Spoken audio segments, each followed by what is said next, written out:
Shalom, salam sejahtera. Di video saya kali ini kita akan membahas peranan biologi dan juga metode ilmiah. Selamat menyaksikan.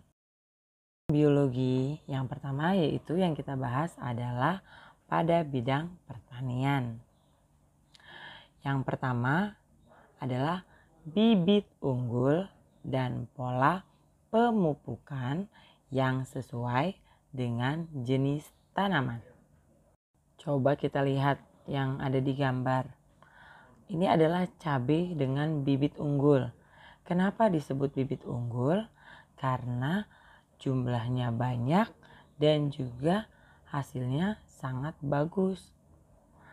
Lalu gambar selanjutnya ini adalah anggur dengan ukuran yang besar dan rasa yang manis. Yang kedua adalah rekayasa genetik pada tanaman. Seperti yang kalian lihat, ini ada semangka tanpa biji. Coba pikir-pikir, kenapa ya semangka yang memang adalah aslinya berbiji kok bisa jadi semangka tanpa biji? Ada yang pernah makan? Ada juga contohnya, ada semangka yang dibentuk. Ini seperti kayak cetakan. Kok bisa ya semangka yang kita ketahui hanya bulat ternyata bisa dibentuk kotak, bahkan bisa dibentuk seperti limas. Kira-kira karena apa? Ya, karena rekayasa genetik. Nah, kalau gambar yang ini adalah kiwi berry. Kok kiwi berry? Menggabungkan antara dua buah menjadi satu.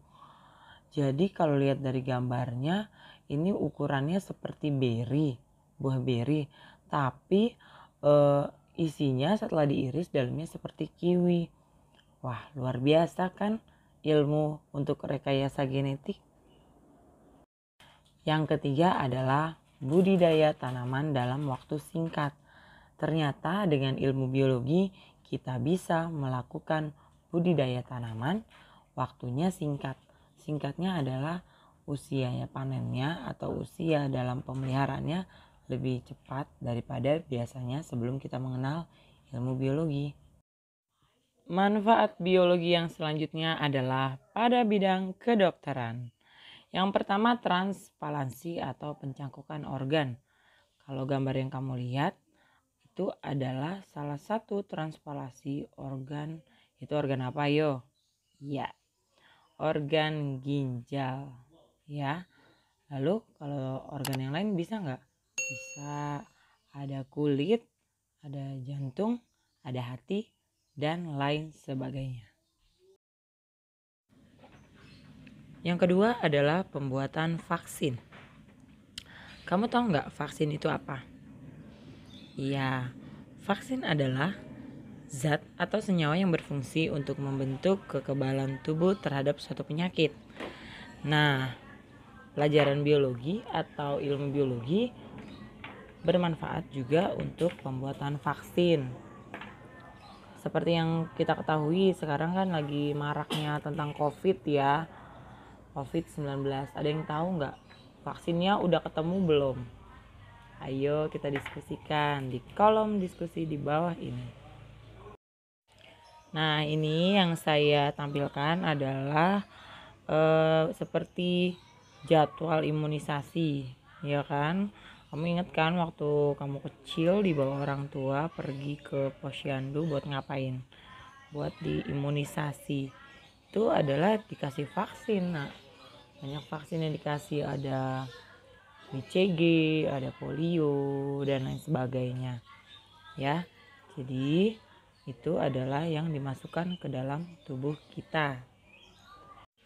Tapi memasukkannya harus sesuai dosis, sesuai umur dan sesuai kebutuhan kita. Nah, kalau yang ketiga adalah teknologi bayi tabung. Pernah dengar nggak nak? Teknologi bayi tabung.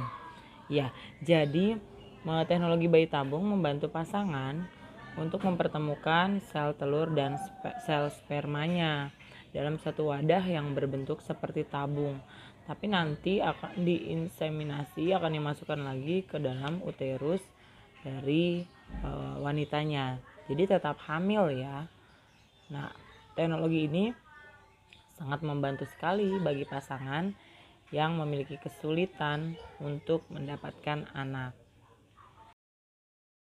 Nah, yang keempat adalah pembuatan antibiotik. Tahukah kamu saat kamu sakit lalu ke dokter, terus dokter kasih obat dan juga antibiotik?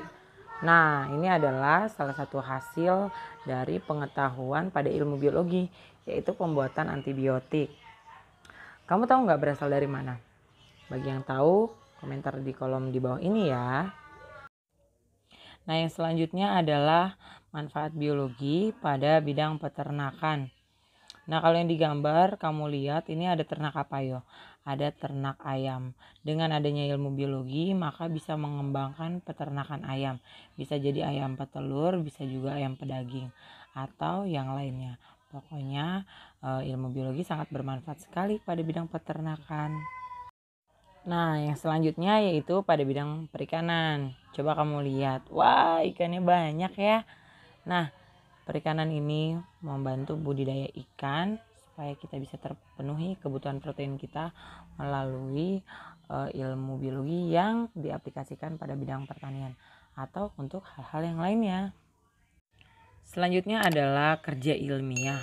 Sebagai seorang saintifik kita harus memiliki sifat ilmiah dan memiliki pengetahuan dengan menggunakan metode ilmiah dalam mengerjakan penelitian atau mengamati suatu penelitian kita.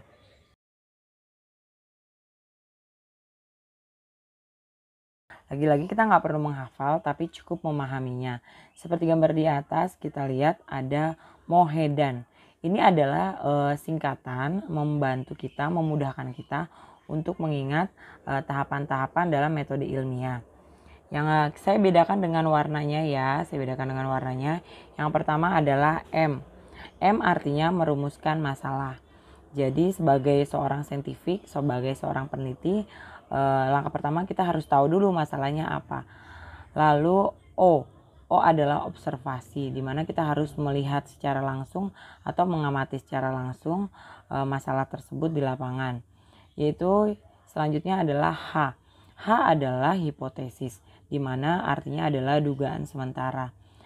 Ketika kita melakukan satu penelitian, kita harus mengetahui kira-kira nih dugaannya nih karena apa ya, misalkan seperti itu. Lalu yang selanjutnya adalah E, yaitu eksperimen. Eksperimen adalah percobaan.